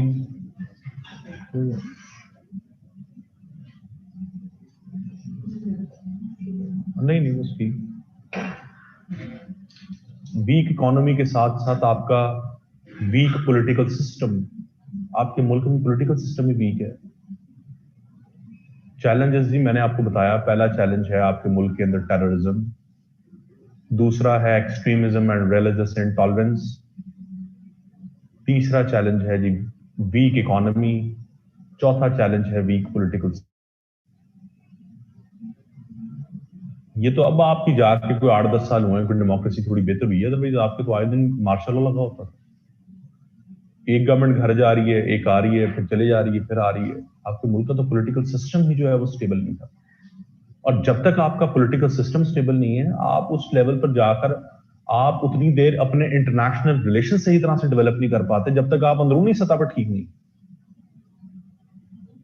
एक इंसान है, वो बीमार है, उसको बुखार है, उसको सर दर्द कर रहा है, उसका दिल करेगा किसी से बात करने को? नहीं करेगा। अंदरूनी तौर पर वो कमजोर है, अंदरूनी तौर पर वो ठीक फील नहीं कर रहा है, इसलिए वो कैसे दूसरे से, उसका कैसे दिल करेगा कहीं घूमने फिरने को, किसी से बात करने को? इसी तरह से आपके डोमेस्टिक अफेयर्स है। अगर आपके डोमेस्टिक डायनामिक्स, आपकी इंटरनल डायनामिक्स स्टेबल नहीं है, तो आप एक्सटर्नल आप अपने आप को क्या रिप्रेजेंट करेंगे? और यही चीज लीड करती है आपके फॉरेन पॉलिसी फेलियर पे। अगला पॉइंट आपका फ्रेजाइल फॉरेन पॉलिसी है, वीक फॉरेन पॉलिसी, जिसमें आप लॉबिंग नहीं कर सके इंटरनेशनल लेवल के ऊपर, मुल्कों के साथ ताल्लुकात नहीं बना सके, क्योंकि आप वॉर एंड टेरर लड़े थे, आइसोलेट हुए थे। एक बड़ी एनार्किक हिस्ट्री से आप गुजर के आए, जहां पर कभी किसी के साथ, कभी किसी के साथ, कभी किसी के साथ रिलेशन बन रहे हैं, कभी किसी वॉर का हिस्सा बन रहे हैं, कभी किसी वॉर का हिस्सा बन रहे हैं। आज तक तो आप स्टेबल ही नहीं, 10-15 साल आप स्टेबल नहीं हो सकते। पूरी हिस्ट्री उठाकर देखें पाकिस्तान के, कोई आपको कंसेक्टिव 5 से 10 साल नजर नहीं आएंगे जहां पाकिस्तान स्टेबिलिटी के साथ जो है वो अपने मामला चला रहा हूं। 10 साल पाकिस्तान में ऐसे नहीं है 70 साल हिस्ट्री में जहां पे आप कहें कि हाँ ये 10 साल बहुत है, ये 10 साल बिल्कुल स्टेबल थे, पाकिस्तान में कोई इश्यूज। तो आप फॉरेन पॉलिसी लेवल पे भी फेल है। तो ये कुछ चैलेंजेस हैं जो आपको सही इन ट्रू एसेंस एक ग्लोबलाइज्ड स्टेट नहीं बनने देते।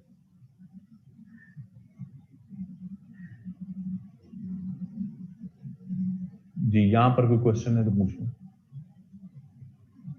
ये जी पता नहीं को पूछ रहे हैं कि ये तो 10 से भी ज्यादा पॉइंट्स हो गए हैं फर्स्ट हेडिंग में। 10 से ज्यादा नहीं, आपने 5-6 पॉइंट्स लिखने हैं। तो मैंने वैसे आपको 10-12 पॉइंट्स बता दिए, इनमें से कोई 5-6 लिखने हैं आप पॉइंट्स। यहां तक कोई मसला है तो पूछें।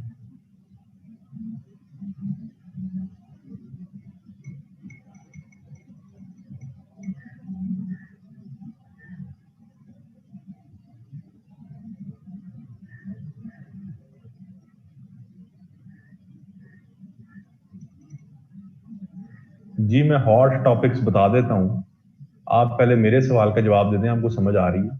अभी हम हॉट टॉपिक्स पे बात कर लेते हैं।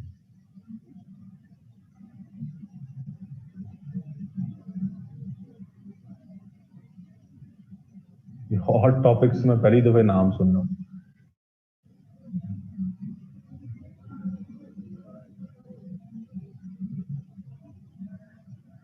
अच्छा जी, इसके बाद बात करते हैं पाकिस्तान के, हम इन चैलेंजेस को कैसे कोप अप कर सकते हैं, क्या सॉल्यूशंस हैं। सॉल्यूशंस यही हैं कि सबसे पहले तो स्ट्रक्चरल इकोनॉमिक रिफॉर्म्स लेके आए अपने मुल्क में, अपनी इकोनॉमी को बेहतर करें। आप अपने सबसे पहले अपनी जो डिपेंडेंस है दूसरे मुल्कों के ऊपर इंटरनेशनल गवर्नमेंटल ऑर्गेनाइजेशन से, वो खत्म करें। जब तक आप इकोनॉमिकली स्टेबल नहीं है आप कुछ भी नहीं कर सकते। स्ट्रक्चरल इकोनॉमिक रिफॉर्म्स लानी होंगी आपको, जिसके थ्रू आप अपनी इकोनॉमी को दोबारा से खड़ा करें, रिसरेक्शन ऑफ इकोनॉमी। इसके साथ साथ सबसे इंपॉर्टेंट चीज आज की दुनिया में ग्लोबलाइजेशन के दौर में है रिसर्च एंड डेवलपमेंट, इनोवेशन। जितना ज्यादा अपने आप को इनोवेट करेंगे उतना ज्यादा दुनिया में आप ग्लोबलाइज्ड होंगे सही तरीके से। दुनिया की मजबूरी बन जाएगी आपके साथ काम करना, आपके मुल्कों को विजिट करना, आपके मुल्क में आके इन्वेस्टमेंट्स करना। आज हर चीज का एक ही सोल्यूशन है, वो है रिसर्च एंड डेवलपमेंट, टेक्नोलॉजी। पहला मैंने आपको बताया कि अपनी इकोनॉमी को रीस्ट्रक्चर करें, अपनी इकोनॉमी में स्ट्रक्चरल इकोनॉमिक रिफॉर्म्स लेके आए। अगला टॉपिक मैंने इकोनॉमी को पढ़ाना है, उस पर बात करेंगे डिटेल में। दूसरा मैंने बताया इनोवेशन, रिसर्च एंड डेवलपमेंट, इसको प्रमोट करें अपने मुल्क में।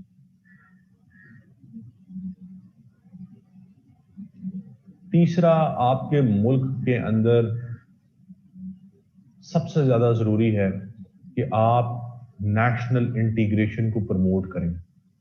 आप अंदरूनी सतह पर डिसइंटीग्रेटेड हैं, जिसकी वजह से आपके मसाइल आते हैं, वीक पॉलिटिकल सिस्टम, आपके टेररिज्म, एक्सट्रीमिज्म, क्यों आते हैं? नेशनल डिसइंटीग्रेशन की वजह से। अपने आप को सबसे पहले इंटीग्रेट करें।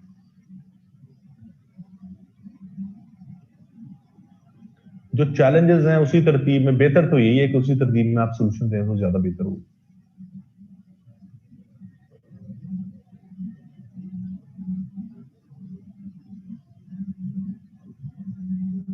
इसके बाद जी नेशनल इंटीग्रेशन को प्रमोट करें।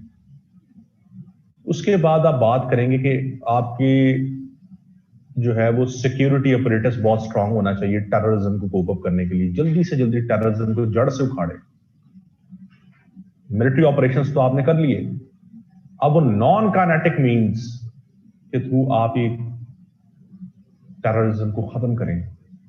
जब तक टेररिज्म खत्म नहीं होगा, सिक्योरिटी डायलेमा पाकिस्तान के लिए रहेगा, तब तक जो है आपके मुल्क में तरक्की नहीं आ सकती।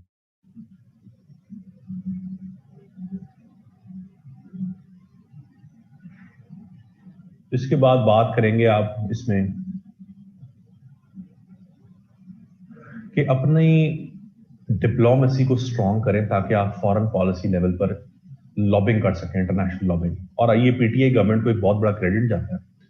इन्होंने इंटरनली तो जो किया है एक्सटर्नली पाकिस्तान की फॉरेन पॉलिसी को स्ट्रॉन्ग किया। आज पाकिस्तान की बड़ी स्ट्रॉन्ग लॉबिंग हो रही है, पाकिस्तान के अलायंसेस बन रहे हैं, रशिया आज आपके साथ है, China, Turkey, Malaysia, Qatar, Iran, सारे मुल्क आज आपके साथ खड़े हैं।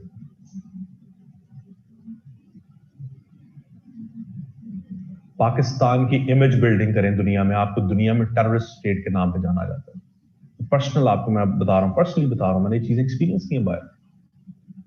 आप किसी को बताएं पाकिस्तानी है, आपको अच्छा नहीं समझा जाता।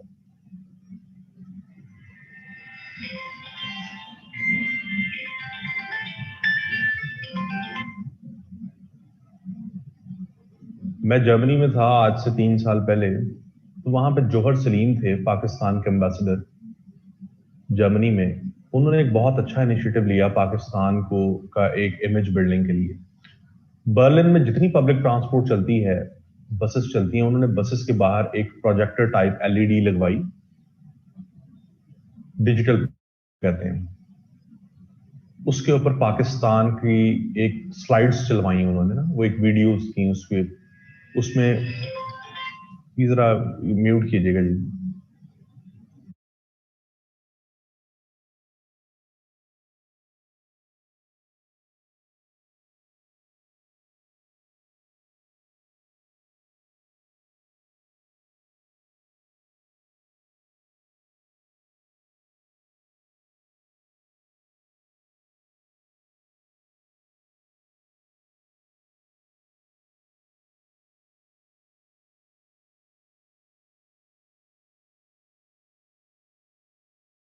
करना, तो उन्होंने क्या किया, उस डिजिटल प्रोजेक्टर्स के ऊपर पाकिस्तान की टूरिज्म दिखाया जा रहा है, पाकिस्तान की कल्चरल डाइवर्सिटी दिखाई जा रही है, पाकिस्तान की नॉर्दर्न एरियाज दिखाए जा रहे हैं। उससे लोगों के अंदर पाकिस्तान के बारे में इमेज बहुत चेंज हो गया पाकिस्तान का। पहले वो एक टेररिस्ट कंट्री समझते थे, लोगों का आहिस्ता आहिस्ता इमेज बिल्डिंग हुई कि नहीं, पाकिस्तान एक पीसफुल कंट्री। बहुत से लोग टूरिज्म के लिए आए जर्मनी से पाकिस्तान। इमेज बिल्डिंग करें अपने मुल्क की दूसरे मुल्कों में, और ये होता है डिप्लोमेसी के थ्रू। आपका जो फॉरेन ऑफिस है, ये उसका काम है, तभी आप सही तरीके से ग्लोबलाइज्ड हो सकते हैं। आप पाकिस्तान भी अफ्रीकन कॉन्टिनेंट की तरफ नहीं देखा था, अभी पीटीआई गवर्नमेंट आई तो इन्होंने आपकी एक लुक अफ्रीका पॉलिसी दी है, ये जरा पढ़िएगा, बड़ी इंपॉर्टेंट पॉलिसी। अब ये अफ्रीकन कॉन्टिनेंट के साथ ट्रेड रिलेशंस बनाने जा रहे हैं, कल्चरल रिलेशंस टाइज बनाने जा रहे हैं। पहले हमने कभी 70 सालों में गौर ही नहीं किया कि वो भी एक रीजन है। तो इस तरह के इनिशिएटिव एक्सप्लोर करें नए एरियाज को, नए मुल्कों को, तो तब होता है जब आपकी डिप्लोमेसी स्ट्रांग होती है। तो ये एक ओवरव्यू है जी इसका, look Africa policy, look Africa. ये जी एक ओवरव्यू है इसका पूरे ऐसे का, कोई रॉकेट साइंस नहीं है, कोई मुश्किल चीज नहीं है इससे, सिर्फ प्रैक्टिस है।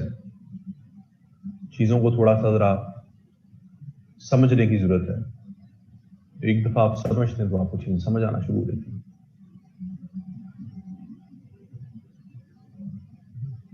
जी अब आपके जो सवालात हैं, हमारे पास 15 मिनट हैं अभी, आप सवाल मुझसे पूछ सकते हैं, किसी किस्म की कोई कंफ्यूजन, कोई क्वेश्चंस वगैरह हैं तो पूछें।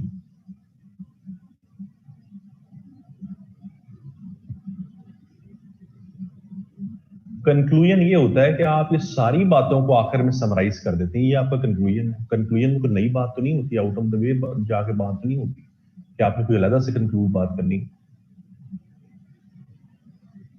यही सारी बातों को आप एट द एंड से आप अपना थीसिस स्टेटमेंट देते हैं और आप जनरली इसको कंक्लूड कर देते हैं। उसमें कोई ऐसा नई बात तो नहीं होती उसमें कंक्लूड करने में। असाइनमेंट आपकी है कि आपने आउटलाइन बनानी है एक टॉपिक के ऊपर। टॉपिक जरा लिख लें, ग्लोबलाइजेशन लिखें जरा topic. Globalization has created more problems than solutions. Globalization has created more problems than solutions. फिर रिपीट कर दूं, globalization has created more problems then solutions.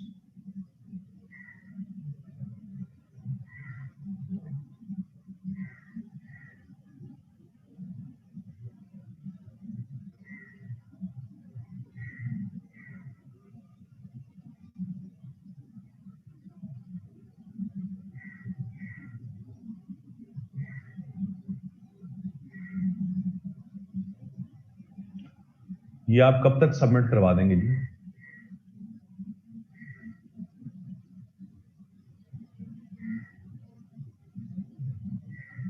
चलें सबमिट करवा दें आज।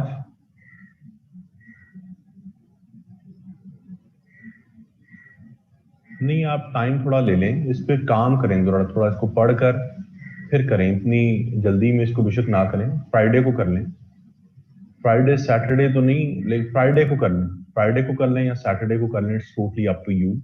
टाइम आप लोगों ने डिसाइड करना है, उस पर आ जानी चाहिए। फ्राइडे इज गुड, चलें फ्राइडे को कर लें आप, ठीक है? फ्राइडे को कर लें, फ्राइडे 9 PM, ठीक है जी? 9 PM, शाम रात को 9 बजे। चलें सैटरडे को कर लें जी, सैटरडे को कुछ लोग कह रहे हैं सैटरडे को रात 9 बजे कर लें। सैटरडे 9 PM को आपकी असाइनमेंट सबमिट हो जानी चाहिए, जिसमें आपने आउटलाइन बनानी है उस टॉपिक के ऊपर।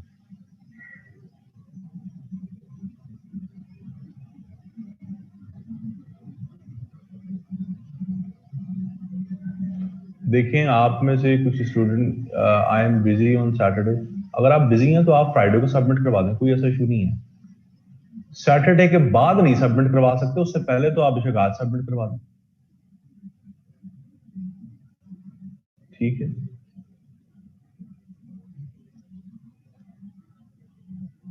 Can you please take me on audio, I have a question. जी इनको ऑडियो पे लें जी, जहां से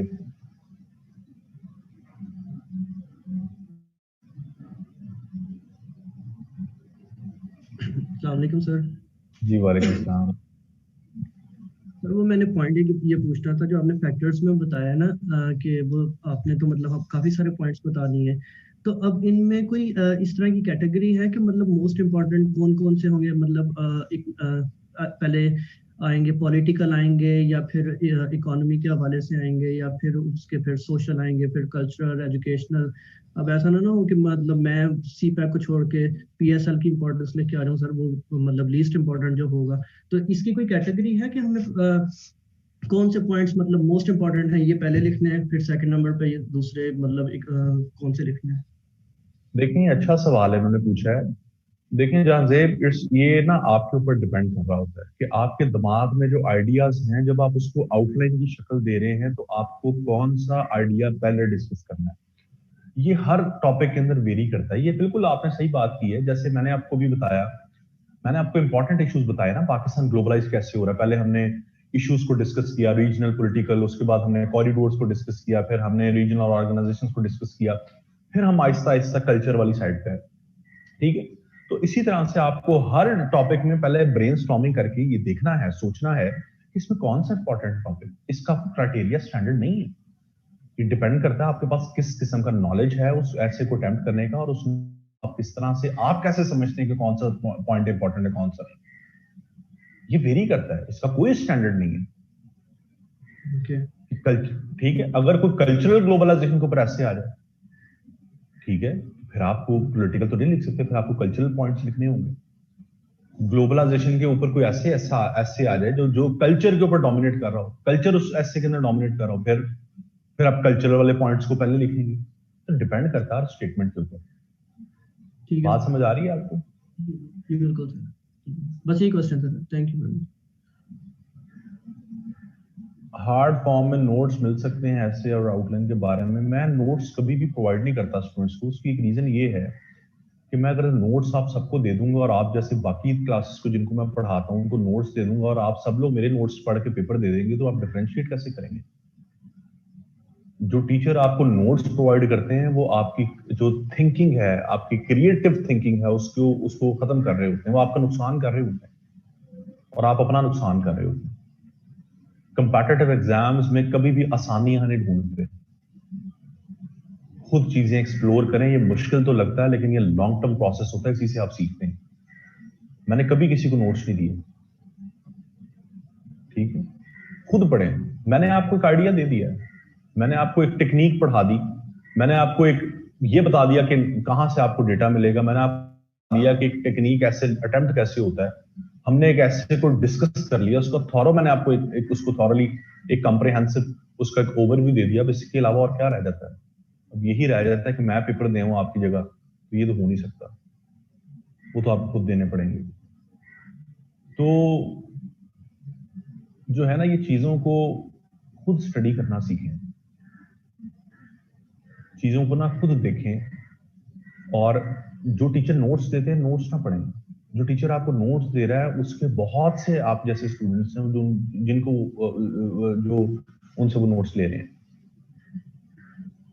तो आप में और दूसरे में फर्क क्या रहा? कंपैटिटिव एग्जाम्स में यही तो आपने फर्क करना है, अपने आप को डिफरेंशिएट करना है, और डिफरेंशिएट आप तब करते हैं जब आप थॉरली चीजों को पढ़ते हैं। नोट्स वाले चक्रों में ना पढ़ा करें, सिर्फ ऐसे नहीं, किसी भी जो सब्जेक्ट है उसमें किसी के नोट्स ना पढ़ें, वो उसकी मेहनत है, खुद मेहनत करें। ये मेहनत करना ना मुश्किल लगता है, हम पाकिस्तानी अवाम, हमें मेहनत करने की जरूरत जो है ना वो आदत नहीं होती शुरू से। हम एज अ सोसाइटी जो है ना वो जो है वो मेहनत नहीं करते, आदत नहीं ना होती। तो इसलिए ये चीजें खुद मेहनत किया करें, किसी के नोट से ना पढ़ें। थीसिस स्टेटमेंट वाला पार्ट मैं कौन सा रिपीट करूं? थीसिस स्टेटमेंट तो मैंने पूरा कॉन्सेप्ट आपको समझाया था।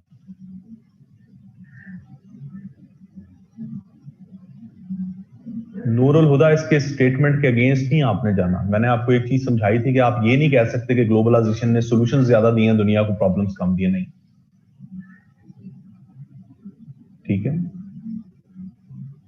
कॉन्सेप्ट थीसिस स्टेटमेंट का ये है कि थीसिस स्टेटमेंट आपका स्टांस है टॉपिक के ऊपर, मौकफ है। उस स्टांस को आप आगे जस्टिफाई करते हैं जब ऐसे लिखते हैं, मौकफ है। और सबसे पहले आपने टॉपिक के ऊपर अपना स्टांस वाजे करना होता है, मौकफ वाजे करने होता है, उसकी जस्टिफिकेशन में आपने आगे पूरा ऐसे लिखना होता है।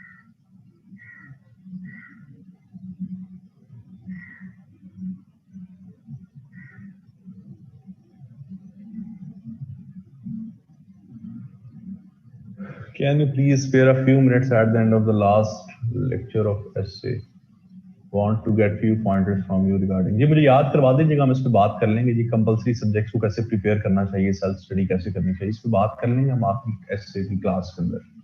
मेरे अब मेरा ख्याल 4 लेक्चर्स आप लोगों के साथ हो गए, 2 रह गए हैं, तो कल लास्ट हमारा लेक्चर में आप मुझे याद करवा दीजिए, हम इसको डिस्कस कर लेंगे।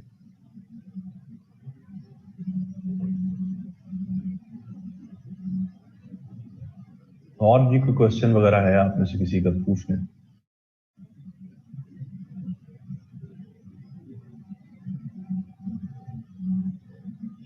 टॉपिक्स जी इज़ाफा के एक्सपेक्टेड कोरोना पे जरूर आएगा, लेकिन कोरोना पे ना करें आप। हर कोई कोरोना पे तैयार करके जाएगा, हर कोई तैयार करके जाएगा, और 90% लोग कोरोना पे लिख रहे होंगे, तो कोरोना पे आप आएगा जरूर, लेकिन कोशिश करें कि उसको अवॉइड करें। कोरोना इंपॉर्टेंट है, ग्लोबलाइजेशन इंपॉर्टेंट है, creation of new provinces important है, उसके बाद क्लाइमेट चेंज इंपॉर्टेंट है।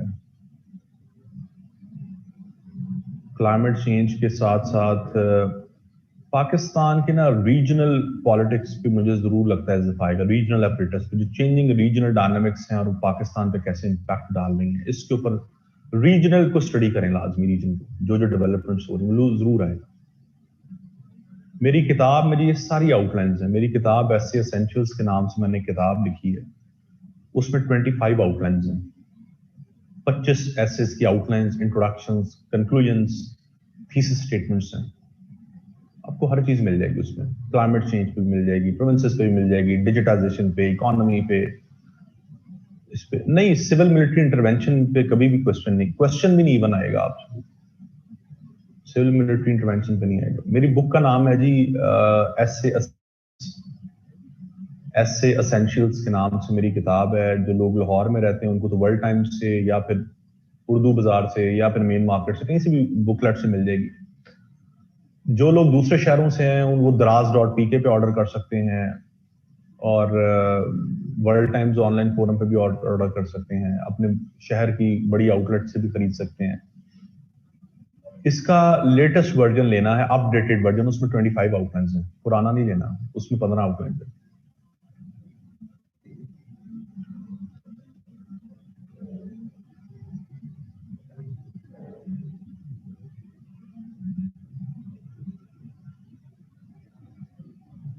मिलिट्री की इंटरवेंशन क्यों ऐड की जाती है, समझा नहीं हूं मैं इसका क्वेश्चन आपका। सिविल मिलिट्री रिलेशंस एक कंट्रोवर्शियल टॉपिक है, इसके ऊपर ऐसे तो नहीं आएगा। आपसे इम्तिहान में ये तो नहीं पूछा जाएगा जी मिलिट्री पाकिस्तान में डोमिनेट करती है, हम कैसे मिलिट्री का रोल खत्म कर सकते हैं, ये कैसे हो सकता है? वो एग्जामिनर उठाया जाएगा, मिसिंग पर्सन, इस तरह के टॉपिक नहीं आते।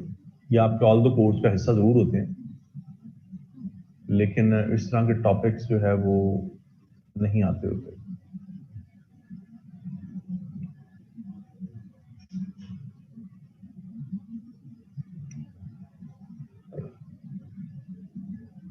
दो चार मिनट हैं जी, कोई क्वेश्चन वगैरह है तो आप पूछ लें।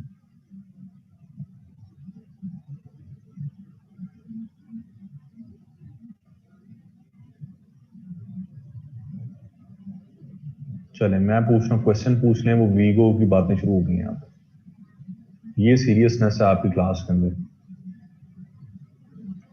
डेमोक्रेसी पे आता है ऐसे जी, आ सकता है। डेमोक्रेसी पे तो ऑल टाइम फेवरेट टॉपिक है, डेमोक्रेसी हर दफा ही आता है ये। लेकिन ये नहीं पता होता कि डेमोक्रेसी की कौन सी डायमेंशन पे ऐसे आ जाए। डेमोक्रेसी बहुत बड़ा टॉपिक है, इस पर किसी भी डायमेंशन से ऐसे आ जाता है, तो आप जनरली इसको पढ़ लें। हमारी दफा ये ऐसे 2019 में आ गया था कि democracy and illiteracy can not go hand in hand, इस तरह का टॉपिक था। अर्बनाइजेशन पर बिल्कुल आ सकता है जी, बड़ा इंपॉर्टेंट टॉपिक है।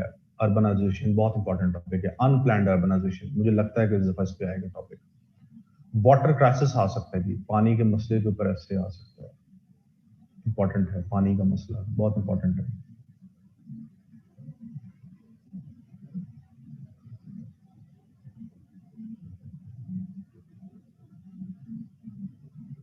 और क्लाइमेट एसेस लो स्कोरिंग, देखें ऐसे के अंदर लो या हाई स्कोर नहीं आपने पास करना होता है, कोशिश करें। क्लाइमेट चेंज एक इशू बेस्ड टॉपिक है, इस पर अगर आप अच्छा ऐसे लिखते हैं तो आ जाते हैं 45 40-45 नंबर आ जाते हैं। Are you to give another attempt? जी मैं अटेम्प्ट दूंगा जी, एक आखिरी मेरी अटेम्प्ट रहती है, मैं दूंगा अटेम्प्ट।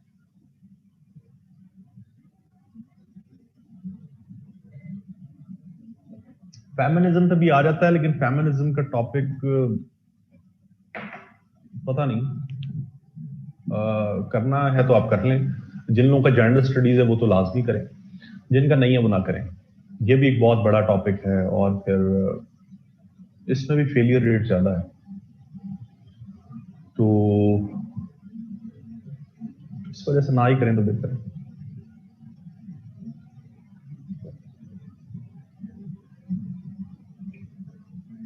आयर में तो सिर्फ इसकी एक थ्योरी है ना, आयर में थ्योरी है बस इसकी। चलें जी, कोई क्वेश्चन नहीं है तो फिर मैं इसको वाइंड अप करता हूँ। कोई क्वेश्चन वगैरह लास्ट भी है तो पूछ लें। Those who chose technical subjects like accounts, math, and law